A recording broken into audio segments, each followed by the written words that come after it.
பெண்கள்லாம் சேர்ந்து எவ்வளோ பெரிய நன்மைகளை சஹாபிய பெண்மணிகள் செஞ்சாங்கன்றதுக்கு அவ்வளோ ரோல் மாடல்ஸ் இருக்குது. அன்னை ஆயிஷா அவர்கள் 35,000 பேரை திரட்டி ஒட்டகை போருக்கு தலைமை தாங்கினாங்க.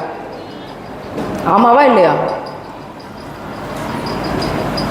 ஒரு பெண்மணி ரசூலுல்லாஹ் காலத்துக்கு பிறகு மார்க்கத்தை ஒன்றுபடுத்தி நிற்பதுக்காக, இஸ்லாத்துக்காக எவ்வளோ பெரிய பணியை செஞ்சாங்க. சேர்ந்து பணி செய்யுங்கள். நீங்கள் தோசை ஊற்றுறதும் பிரியாணி கிண்டுறதும் எந்த அளவுக்கு நல்ல அமல், எந்த அளவுக்கு உங்களை கொண்டு போய் கபர் வெளிச்சத்துக்கு கொண்டு போகும் தெரியல.